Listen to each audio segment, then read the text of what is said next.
Well, hi, everybody. Welcome to another Kepler Live with our star teachers. And today's star teacher is Joshua Kieffer, blushing at being called the star. Well, welcome, Joshua. Glad to have you here. Thanks. It's good to be here. So Joshua is offering two classes in the coming academic year, actually both in the spring. One is Aristotle's Ethics, and another is an introduction. I love that it's an introduction to C.S. Lewis's Apologetics. I suppose one semester isn't quite enough to really explore all of that. But C.S. Lewis, unsurprisingly, I suppose, with our faculty, with our stable of teachers, he is an absolute. He's calling everybody out. Everybody is like, finally, I get to teach a class on C.S. Lewis. There's a wonderful summer course on apologetics through the lens of C.S. Lewis's Space Trilogy. If you sign up for that this summer, then right? That's right. That's exactly right. Right. Okay. What a fabulous follow-up it would be to take a spring course that is more. So let's talk about the works in that class. What C.S. Lewis books are you going to be embarking upon? There's 4 of his books that go into that course as sort of the central focus, which is a lot to bite off, but I like to expect great things in my students. I think the first of the works that we'll be dealing with is probably The Abolition of Man, because that kind of lays the groundwork for Lewis's thoughts on the natural law and how that then ties in later to Mere Christianity, because Mere Christianity centers on the natural law as the foundation of his argument for moral realism, and that plays into his argument for Christianity. And then the third work that we'll be dealing with is probably The Problem of Pain, because that's Lewis's apologetic against what might be the most commonly thought of philosophical argument against Christianity and theism, broadly speaking. This idea that there couldn't possibly be a loving, omnipotent God, and also there be suffering in the world. So Lewis's philosophical treatment of that in The Problem of Pain is the third part of the course. And then I'm still trying to figure out where exactly to fit in miracles. That's one of his works that I'm a little bit less familiar with. So but you're sure it fits in there somewhere. Yep. Well, it's crucial to his whole approach to naturalism and supernaturalism. So yes, it belongs in there pretty crucially, but exactly how that fits in, I might take bits and pieces of that and intersperse it with the other works, since each of those is much more focused. If that makes sense. The Problem of Pain, the classical argument, I guess, put out there against Christianity, against the Christian faith, is this problem of evil, right? So you have the classic problem of evil in a book entitled the Problem with Pain. And that's actually written in response, or as Lewis dealt with the death of his wife. No, actually, I don't think The Problem of Pain was his approach to that. I think you're thinking of A Grief Observed. Yes, of course I am. Thank you. A Grief Observed is Lewis's existential wrestling with the problem of pain, and it's a totally different work. That's the kind of work that I would teach. It's difficult to think about a course where that would really be the center of it, because it's more about wrestling with grief in a very personal sense, in a very emotional sense.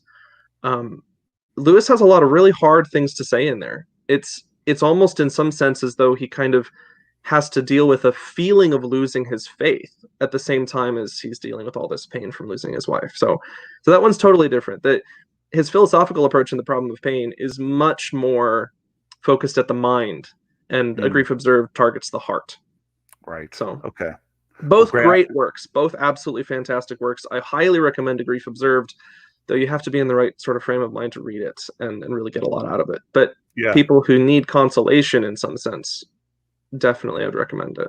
Yeah, well, the books that console are the books that confront evil and grief and bad honestly. And that where and we want, so the fact that C.S. Lewis actually wrestles with real things in a book like that is in fact very comforting and comes through on the other side. So you made a comment that I found interesting and sort of connects to your second class for me. You mentioned that 4 Lewis books, and C.S. Lewis's books tend to be on the shorter side. Of course, he's a brilliant thinker. So 4 Lewis books seems like a lot to you for a semester, and that kind of leads into your class on Aristotle's Ethics, because the singular text right now, I know we were talking off camera, but you might be adding politics as well, but the singular text right now is Nicomachean Ethics.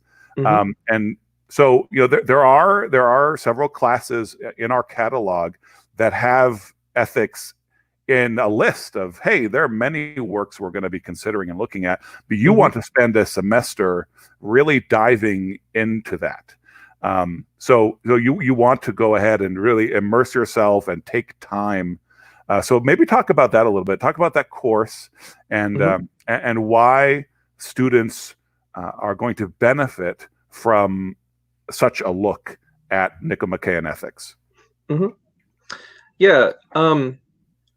The way I see it, Aristotle's Ethics is, in some sense, the foundation of a classical education, because it's the foundational work that defined virtue ethics as a whole. And then that played on later into the thought of Augustine and Aquinas, and even later on with some of the modern thinkers like John Locke. A lot of their views on education were deeply, deeply shaped. The whole Christian perspective on education was deeply, deeply shaped by the sort of thinking that Aristotle expresses in the Ethics, and specifically by Aristotle himself. So he founded it. There are a lot of people who drew from that particular well, and it became a central stream in classical education. So I think immersing students in that, it's not just a course to try to explore it intellectually. I really do hope that my students for that particular course will get more out of it than that they will have a sense of clarity in some sense about their own virtues, the character that they're trying to build in themselves, and the character that their parents have been trying to build in them.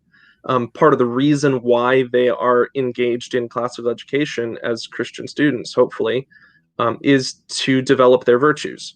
And I hope this course helps to accomplish that by showing them in some real sense what the structure of it is. So yeah, that's part of my motivation for doing a single deep dive on like one work, since it's so foundational. Right. Yeah. And so the idea is that not only is there rich value in studying the work itself, but then subsequent studies are going to be informed by familiarity with this foundational work. So you're finishing your master's right now in politics, and as we were talking off camera, you said, well, maybe with modern phrasing, we might want to call it something like political philosophy. Maybe talk about that. Tell us a little bit about your current studies. Yeah, so right now I'm 3 semesters into the master's program at Hillsdale's Van Andel Graduate School of Statesmanship up in Hillsdale, Michigan. And it's been a fantastic process. I really can't say enough good things about Hillsdale's program and the faculty and the classes I've been taking. The short version of what we study here is that it's the whole classical history of philosophy, and with a focus on political philosophy. There's a sense in which all philosophy relates to politics in some way. And that's part of what we try to get at in the graduate program that I'm in right now. So calling it a course on politics, the whole idea of describing it as just a graduate program in politics is sort of as a reflection of that philosophy, narrowing it to political philosophy, seems to express this conception that you can have different branches of philosophy. There can be political philosophy, there can be, sexual philosophy, there could be, interpersonal philosophy, or different narrow branches of philosophy where you silo everything and you don't have interconnections with the rest of the world, the rest of the academic space. But philosophy in its broadest sense always is interwoven with politics throughout all of world history. And that's one of the things that the program tries to get at. That, and it's also just a very deeply classical system. So this is one of the things that I hope to get at a little bit in my course on Aristotle's Ethics. The Ethics is deeply interwoven with the Politics, which is Aristotle's other major work that people are familiar with. And that's his work more directly on politics itself. But ethics is kind of an introduction to that. He starts off talking about ethics in the sense of the behavior of individuals, why we do what we do, how we should do what we do, the virtues that influence our behavior. And that's his introduction to talking about how the statesman, the true statesman, ought to shape a society so that people can achieve what is best for them. And that sort of helps to frame, I hope, a little bit why Hillsdale's program calls itself just a program in politics as opposed to a program in political philosophy. So, one of the hobby horses of a lot of folks in our Kepler Humanities department is the idea of integration. And that's sort of what you're talking about. And I think it's actually kind of funny that we have to talk about integration to the degree that we do, because it's something that would have been taken for granted in education of yore. But I wonder if you could talk about the idea of, I know you've just been talking about integration, but maybe specifically addressing that term and how education and a humanities education, a classical education, should think about the integration of art and study, etc. Yeah, this is something I noticed fairly early in life, that there are deep interconnections between religion, theology, philosophy, politics, interpersonal challenges that you might face as an individual, literature, even poetry, music, mathematics. There are patterns that show themselves across all of these different disciplines in ways that represent, to me, in some sense, the order God has sort of woven throughout the whole fabric of reality. The whole human experience, every part of it, every aspect of it, our relationship to Him, our relationships to one another, our behavior, morality, all of those things, there's a sense in which, at a really deep level, they're inseparable. And it's really easy to sort of find lines between them and to see what other people have said. Okay, well, here's the boundary between history, for instance, and between history and fiction. Here's the boundary between political philosophy and epistemology. But the connections, the points where epistemology influences politics, those are the things that have always interested me. When a person says, if I believe that I cannot know something for certain, if there are no absolute truths with regard to the external world, then how does that change what they say about politics and how we ought to engage with one another in a political sense?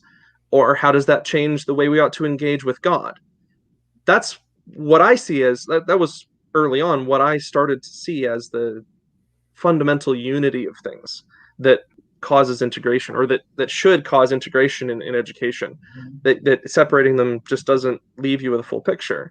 And in some sense, I think classical education has always done that better, because it doesn't try to define rigid boundaries around a narrow field of study and then say, okay, this is all we're going to talk about here, and then you go to a different class over here and you talk about this thing, which is totally separate. It's more open to talking about those interconnections between different disciplines, because it looks at a wealth of historical tradition, a wealth of literary tradition. The whole Western heritage is full of works that weave all of these things together and look at the patterns within them. Yes. And so we have a wealth of books and philosophy that shows us in a very clear way how deeply interconnected these things are. We can't ignore it. We can't draw harsh boundaries and say, okay, well, yes, C.S. Lewis was a philosopher. Okay, he was. Yes, he also wrote fantastic works of fiction, and he wrote a lot of philosophy into his fiction. So you can't just separate philosophy from fiction and call it good. Right.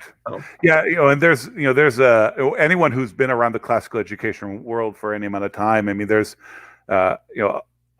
many schools and organizations, we ourselves would be trumpeting the fact that if you receive a good classical education, you can swim in any waters. But it goes beyond that, because it's not simply a matter of being a jack of all trades. There's a sense in which expertise cannot be real expertise without breadth. Mhm. right? How can you know that your expertise in politics, for example, is really expertise if you couldn't read a poem to save your life, Mhm. right? You have to be able to connect it to real life, and Right. we end up with this myopia in a lot of our expert fields. We have scientists and philosophers and bakers who are completely myopic in their approach to life because they lack the breadth. It's not real expertise. Mhm. Yep. Yeah, that's a failure to recognize the context in which you're doing something. Mm, Um, which is, it's another way of saying that you have this narrowed focus, and what exists outside of that narrowed focus still influences what you're doing within it, but you may not recognize it. So, and one of the illustrations I would use is that suppose you have somebody who's deciding to study, um, oh, I don't know, a certain kind of chimpanzee social structure out in the wilds of Brazil somewhere. I don't know if there are chimps in Brazil, but anyway, suppose there are chimpanzees in Brazil and you just got a scientist going out to study their social structure. right. All right. Why did they decide to go study the social structure of chimpanzees? Why is that a valuable thing to study? There has to be some sort of underlying assumption as to why that's a valuable thing to study. And that underlying assumption is itself a matter of moral philosophy. What is Mm, the value of this thing? Why is it worth pursuing? Um, and if you start to think of it in that context, you realize that maybe there are some things that would be more valuable to study than the social structure of chimpanzees. That's how people start to lose the context in which they're doing something. They don't recognize that there are influences, there are moral values that go toward the science that we do, just as much as that go toward the art that we produce, the literary works that we read, the fiction we write, and so on and so forth. It's all influenced by the overall framework of your philosophy, your moral philosophy, your ideas about what's valuable and true in the world. Um, and that's one of those ways in which you can see a connection. You know. yes, for sure. Well, we welcome comments and questions from those of you who have tuned in, and we very much appreciate your presence. So now would be a great time to ask questions about the two courses that Mr. Kieffer will be offering. So that's Aristotle's Ethics, and then an intro to C.S. Lewis's Apologetics, interacting with anything that we've been saying so far, or perhaps asking a question that has not occurred to us to address yet. I would love to hear a little bit actually about some of your activities. I believe mostly in high school. You were involved, so you're studying politics now, political Mhm. philosophy, however you want to put it. You were involved as a student in clubs and activities that revolved around politics. I'd love to hear a little bit about that and how that shaped your life as a student and well, your life as a student now. Mhm. Yeah. So if you rewind to my high school years, the 4 years that I was in high school, homeschooled by my mother, um, every summer I went to one of Generation Joshua's I Govern camps. And Generation Joshua is a branch of the Homeschool Legal Defense Association that works on youth engagement with politics in our modern society. They are always putting together campaign assistance groups that will go out and actually go door to door, knocking for candidates, getting out the vote, that sort of activity. I participated in some of that, but the camps were more interesting to me because you get together about 100 young Christian people of high school age, and all of them get to be senators, congressmen, committee members. They get to write bills, they get to vote, they get to see parliamentary procedure, they get to practice all these things. You even get to deal with a constructed real world scenario. Like, for instance, one of the years that I was doing it, the real world scenario was, um, hypothetically, suppose aliens landed somewhere in the United States Wait a and they second. wanted to. Real world scenario. Yeah, I mean, sometimes it gets a little fantastic, right? Sure. But Hey, I yeah. love it. Go on, Well, please. the first year I was doing it, it was, Russia invading Turkey or something like that. And you had to Okay. deal with that politically speaking. So sometimes it's a little more realistic, I sometimes like they go a little aliens further for outfield. sure. Yeah. But anyway, I think we ended up offering them some chunk of federal land in Nebraska Oh, that year. wow. Yeah. In exchange for technological advancement. I don't remember. It was an interesting year. But okay, so for context, then we had to, those of us who were actually in the know in the political sphere that they created, not everybody knew that it was actually aliens that had Oh, landed. wow. That was privileged information, and so you had to have this select group of high school students who actually knew they had to keep the secret from all of the other high school students who were Wow. engaging in this camp. So that was very interesting. What kind of dynamic did that create? So you were one of the ones in the know, is that right? I was, yeah, because I ended up as Secretary of the Treasury for the current president. So how did that feel? Oh man, it felt like a certain degree of responsibility, because on the one hand, yeah, this is a simulation. We're not actually doing any of this. We wish that perhaps we could pass the bills we passed, because 100 Christian high schoolers, I think, can often come up with better bills than Congress actually passes. But having that privileged position sort of changes the way you have to interact with people. You have to start to think, okay, now is it wise of me to talk about things even somewhat related to this in my conversations with other students? Maybe I should try to focus my conversations elsewhere for at least a couple days. I mean, eventually everybody found out, of course. Right. But trying to keep a secret like that for a week, it sort of tests your ability to navigate conversation. So yeah. Well, it's kind of funny to think about how a well-created simulation like that can test and build so many, and again, this integration again, so many facets of your personality. What a cool concept.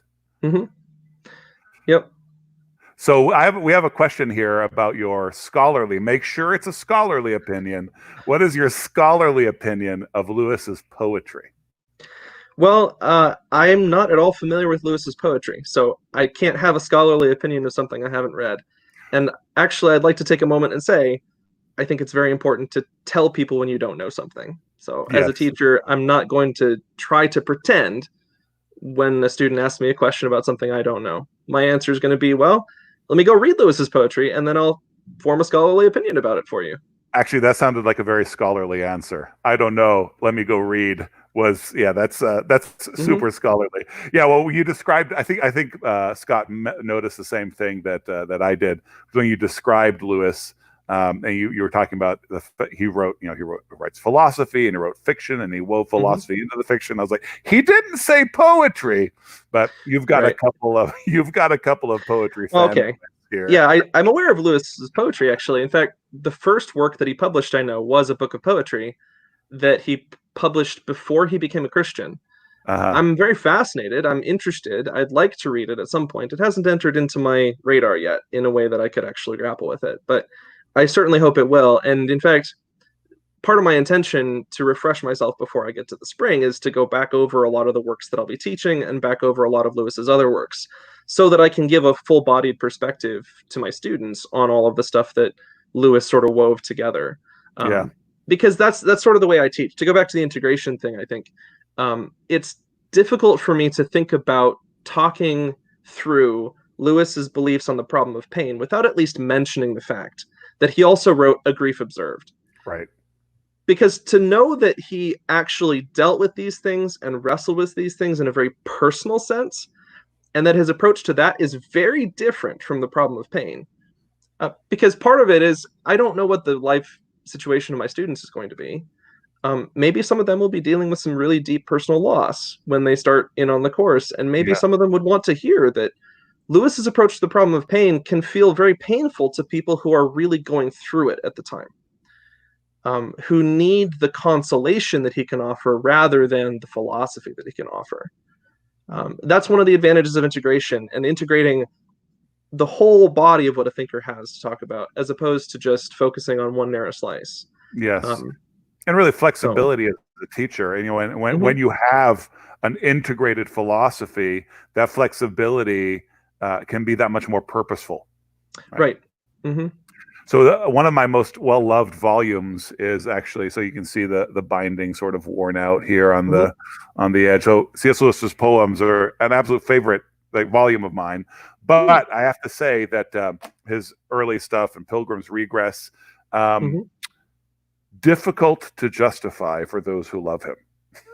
just not great poetry. But that's kind of the fun of studying someone who as great as a C.S. Lewis, is that we can't all be amazing at everything all the time. He really there are a lot of his poems that really quite striking me, and some on science fiction. So the fact that Mm-hmm. the space trilogy is being used by several teachers is kind of interesting as well. But I would love to go back to your Aristotle course, Mm-hmm. and kind of connect. We talked a little bit about the ethics, and we talked a bit about some of your activities, not all of them, but some of your activities in high school and some of the real world stuff you got to do and participating in these groups and clubs. Not sure what camps I guess they were. Mm-hmm. So what does the course look like for the student in it? What I mean, I guess this is the use of the word course. What course are you running the student through? Front to back in Aristotle's Ethics. That's sort of the core of it. Yeah. There are So going I to be guess branches off that central trunk, though. So yeah. So that's let me phrase the question better. mm-hmm. The question is, what trajectory of change is there for the student, and what things will the student be experiencing as he reads, as there is discussion? Of course, he'll be reading through and discussing the work itself, but what changes do you hope to be exercising in the student?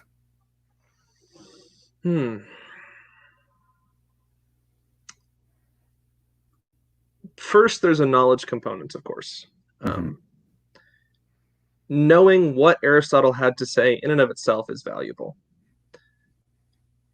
Understanding what Aristotle had to say is also valuable. That's more valuable. That goes to a deeper level, because I mean, I suppose anybody, if you put in the time and effort, could memorize every word of the Ethics. Mm-hmm. But that wouldn't necessarily benefit you if you didn't actually comprehend what Aristotle was trying to convey. I certainly hope that many of my students will try to apply what they learn from Aristotle, because I think he had a lot of really great lessons to teach. So one of the things would that application look like involvement in politics? Well, what would that look like for different students? And it might be that you don't have anything particularly in mind. It's, again, it depends on the student's individual circumstances, but I can tell you from a personal perspective, reading through the Ethics for the first time and understanding it for the first time was, for me, sort of an education in myself. It's and you sort of get a different perspective. I hadn't really had a good idea of what virtue ethics was before I started reading Aristotle's Ethics, and learning more about it taught me that there were things in my own life that could really benefit from knowing the things that he has to teach, the lessons that he has to convey. So just a very, very small example of that. Like, for instance, I have, I guess you could say, struggled for a long time in my life with attention deficit disorder. Mm-hmm. I haven't known that it was like an official diagnosis. I guess I was formally diagnosed in like junior year of college. So about 5 or 6 years ago, something like that. And having that sort of personal battle makes it all the more impactful, because his whole point about virtue is that the things that you do become patterns within you. And the patterns within you help to determine the things that you do. So your behavior is influenced by your past behavior, and the patterns that you create should be created intentionally to support the kinds of behavior you want to continue to do. That's sort of a very basic description, and maybe not even put in the best terms, but that's a very basic description of Aristotle's idea of virtue ethics, that the things that you do start to become permanent within you. Mm-hmm. And that's a thing that I wish someone had taught me long before I had to learn it sort of the difficult way. That if you're in high school right now, and this is something that I hope my students will get into their heads. If you're in high school right now and on all of your off hours, suppose you get your work done, yeah, but the thing that you really, really, really do a lot is social media or video games. Those are two things in my life that I wish I had not done anywhere close to as much of. Suppose you don't sit down and read this for fun. Instead, suppose you pull up a game on your Xbox for fun. What are you doing to your future self? That's one of the questions that I hope students begin to ask themselves when they go through this course on Aristotle. What is it that my current choices are doing to my future prospects, to my future character, to who I am becoming? Yes. And learning those lessons much earlier in life would have been a great help for me. And that's part of the reason that I'm excited to try to teach them to students, with Aristotle's help, of course. So, right. And, or perhaps I'm helping him. I don't know.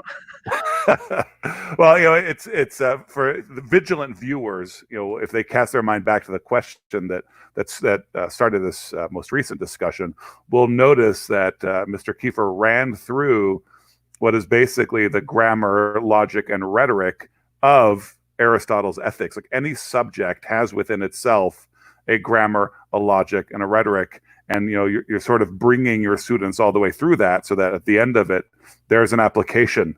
There's that they know how to use what they've been learning, whether it's in the public sphere or just within their own personal growth. Mm-hmm. We have a small visitor here, actually. Oh, hey, welcome. Cats make things go viral. So This video is about to go viral. Well, let's hope so. Anyway. Well, I figured Scott, she wanted a few pets, but I'll have to put her down. Now, so. She's welcome to hang out with. You can do the whole evil mastermind thing. She's welcome to hang out with. That would be the other one. We have a black cat too. This one's too sweet for that. Yeah, she is. Not sinister enough. Well, this kind of goes back to your comment about the foundational nature of the Nicomachean ethics. Mm-hmm. Scott Postma asks, can we of the Western tradition, so being within the Western tradition, can we even begin to really grapple with ethics without understanding Aristotle? I really don't think so. You might come to some of the same conclusions. If you study the Western tradition and you understand a lot of what it teaches, you might start to see Aristotle's handiwork without knowing that it's Aristotle.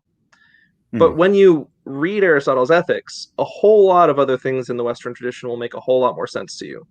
I can guarantee that. This is one of the things that sort of started to strike me this past semester as I was going through a lot of this stuff is, like, for example, one of the works that I studied this spring was John Locke's book, Some Thoughts Concerning Education.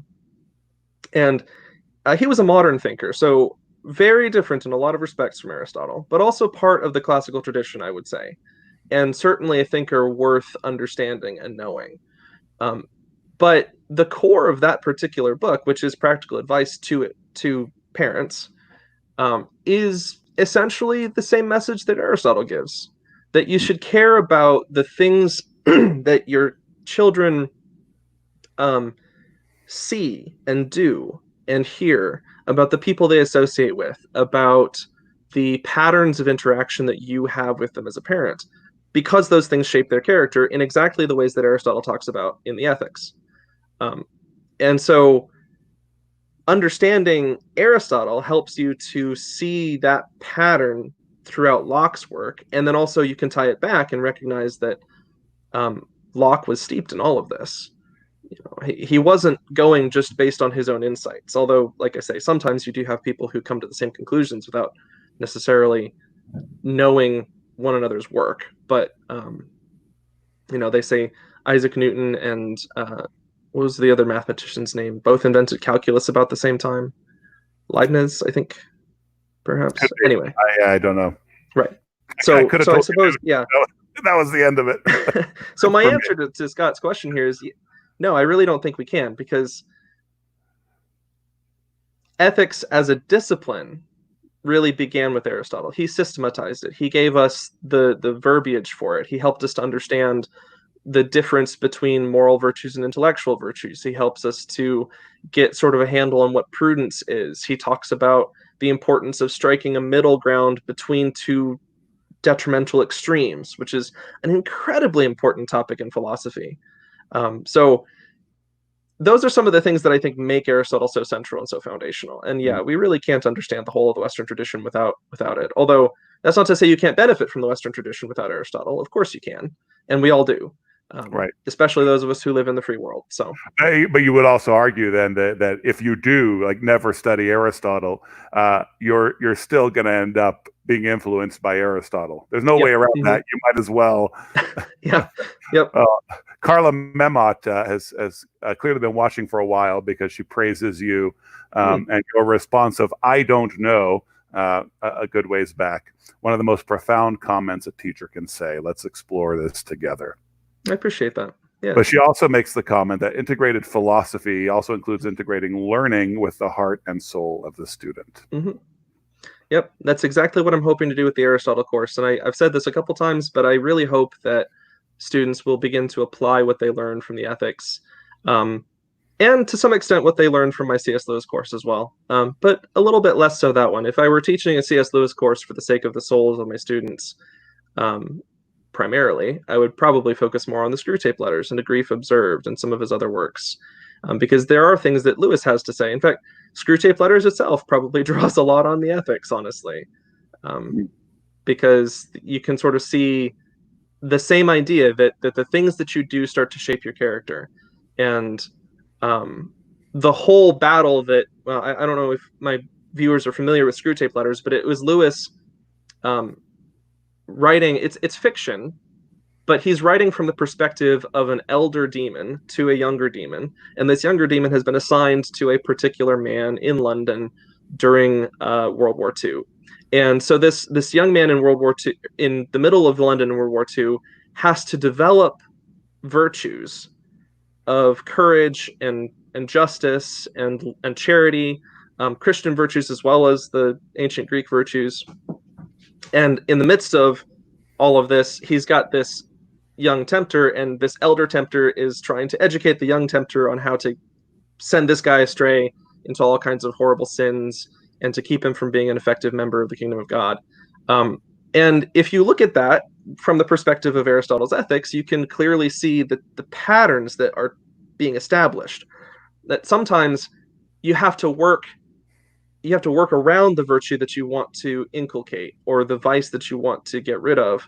You have to work on it in different ways. And Lewis goes into much more detail about how exactly Satan and his tempters try to get us to lose our virtues and build our vices, and how we stray into sin. And all of those things are so Lewis is teaching in a backhanded sort of way in the Screwtape Letters, but it's directly related to a lot of what Aristotle talked about in the Ethics, because again, it deals with patterns and character that you slowly establish, and they become who you are. So and your comment about wishing you hadn't played as many video games kind of touches on the Screwtape Letters, because one of the principal weapons that these demons are considering using are weapons of the mundane, of the purposeless. Yes. Yep. Just the little pleasures that can distract you from virtue. That and just noise, just running over top of stuff, trying to keep. There's this one beautiful phrase at the very end of one of Screwtape's letters, where he talks about, and it's beautiful in this backhanded way, like I say, because Lewis is writing from the perspective of a demon. He has to show you the truth through the lens of something profoundly false, which is really fascinating writing. Yes. But one of the things he writes about is that this demon so deeply hates this one family that this patient in quote marks is associating with, because in their home everything is music or silence. And he writes that our Father below is seeking to fill the whole earth with noise, to make everything just a constant noise. And he says something to the effect of, we've already made great strides with this on earth. And the line is more to come. Yeah. This is free Xbox. The line is music and silence. How I detest them both, the demon says. And it's just, it's a classic line. I really love it. It really is. Yeah, that's a fabulous thought. But that's one of those things that accustoming yourself to music and silence, those are tools that you could use. In fact, this goes into a little bit of the Politics. One of the tools that Aristotle identifies at the very tail end of the Politics, or more toward the middle, depending on how you arrange the manuscript evidence. But music is one of the central things in education for Aristotle. That if you don't have the right kind of music to shape the souls of children properly, they're not going to turn out as well. They're not going to have the right sort of character. And I just think it's fascinating to see these patterns, these parallels, where Lewis says that music and silence, the correct approach to both of those, is crucial to Christian sanctification. And Aristotle says that music is crucial to the education of a child. That's an example of integration within the Western heritage in both Aristotle and Lewis. Yes. Well, Karla Memmott has a question for you. What is your approach to addressing virtue contrasted to a post-truth, post-virtue culture?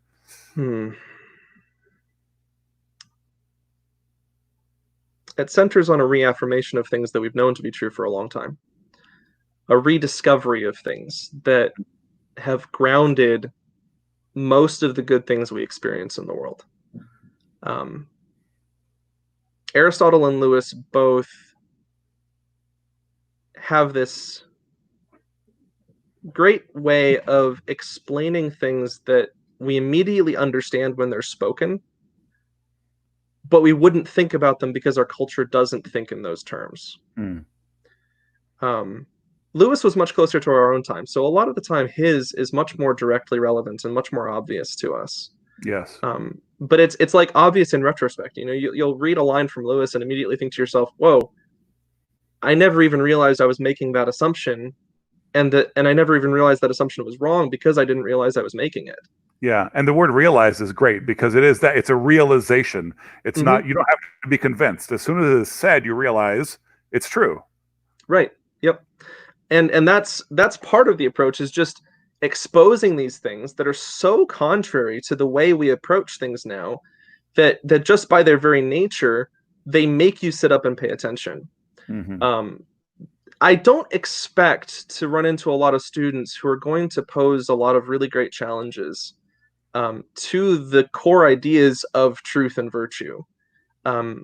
You'd have to get a student who had really studied something like Nietzsche, or had really imbibed a lot of the new atheism of the modern age to pose any kind of significant problem with that. And I really think if you're engaging with students like that, that would be more in like a modern university context.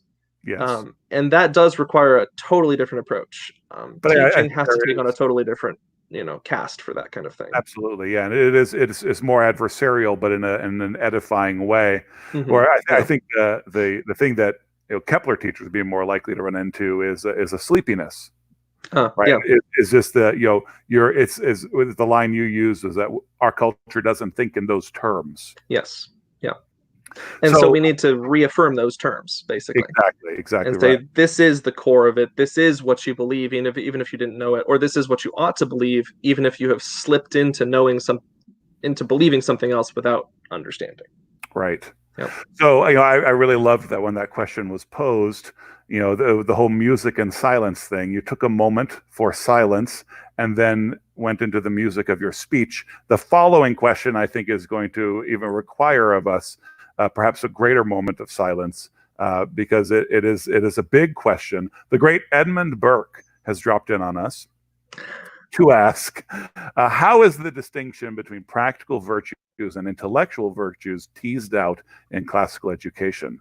Is it necessary to set the aim of education as a life of contemplation? So two big questions. One definitely follows from the next. But yeah, so how is that distinction teased out?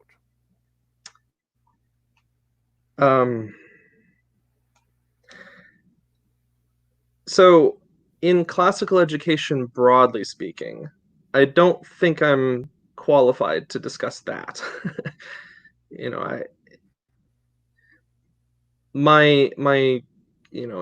classical education, as Aristotle envisions it, in the Ethics specifically, the distinction between practical virtues and intellectual virtues is that the intellectual virtues are tools.